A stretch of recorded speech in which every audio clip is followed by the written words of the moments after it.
谢贺博士，特别是我觉得我们刚才说我们书神的 case 告了一个小段落，那后面的事情我相信一句话就是，只要我们凝固成一股气，我们凝成一团，这件事一定可以什么？一定可以，也是可以顺利的到我们满意的结果。那我觉得书审除了大家所有人的支持，我觉得特别感谢我们今天有请到一位就是义工的代表。我觉得义工在社区是一股不可忽视的力量。我们一直所有人有一些在上班，对不对？大家在赚钱，但是义工呢，我们这样没赚钱，而且还要，甚至有的时候还要贴钱，还要花时间。所以我很感谢大家所有的义工对社区的付出。那我今天有荣幸邀请到马先生来做我们的义工代表来说句话。你看马先生都准備好稿了。好多謝小順，唔係佢，我哋冇今日，多謝。另外咧，我哋呢度經過好多義工同埋大家嘅商量，日以繼夜，嘔心瀝血整一支旗。呢支旗咧代表咗我哋86街嘅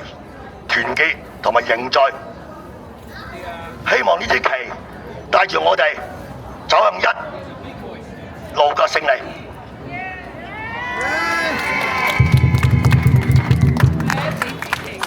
其實呢支旗咧係代表住所有我哋為呢個遊民所而抗議嘅所有人。呢度我都唔知點樣表示多謝大家，有好多嘅義工，從早到黑，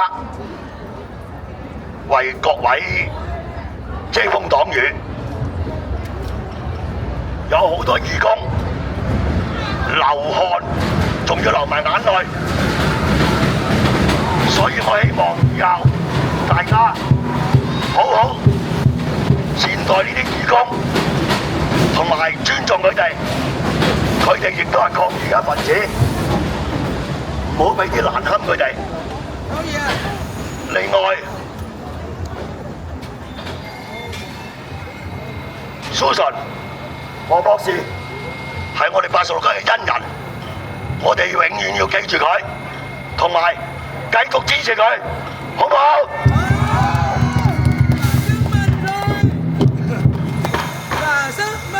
陳生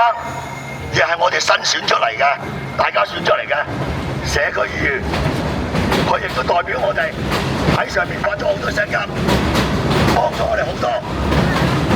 我哋亦都要繼續支持佢，好唔好 ？OK， 喺呢度，我多謝大家。